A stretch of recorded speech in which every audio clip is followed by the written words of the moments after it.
একসময় অর্থের অভাবে নুন আনতে পান্তা ফুরানো পুরান ঢাকার শাকিল হোসেন এখন ১,০০০ কোটি টাকার মালিক। সাবেক প্রধানমন্ত্রী শেখ হাসিনার বেসরকারি শিল্প বিনিয়োগ উপদেষ্টা সালমান এফ রহমানের ছত্রছায়ায় তিনি সম্প্রতি ৩৫০ কোটি টাকা বিদেশে পাচার করেছেন।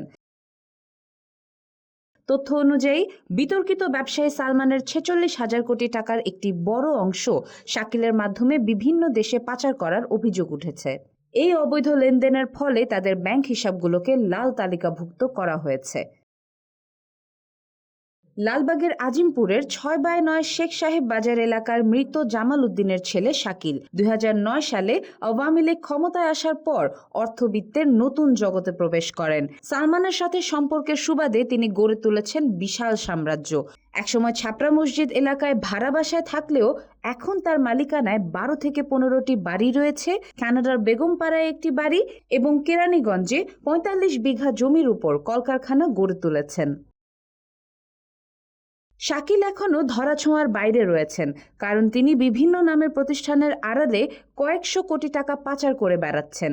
চকবাজারের দুটি ব্যাংক শাখার মাধ্যমে তার নামমাত্র কোম্পানিগুলো যেমন স্মার্ট লাইফ ফুটওয়্যার ইন্ডাস্ট্রিজ ও বাবর শু ইন্ডাস্ট্রিজ বিদেশে বিপুল পরিমাণ অর্থ পাচার করছে।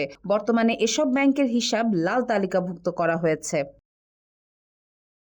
অভিযোগ রয়েছে কানাডা, যুক্তরাষ্ট্র, অস্ট্রেলিয়া এবং দুবাই এমন নানা দেশে অর্থ পাচার করা হতো।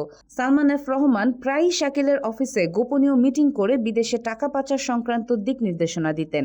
তাদেরকে একসঙ্গে বিদেশে ভ্রমণ করতেও দেখা গেছে।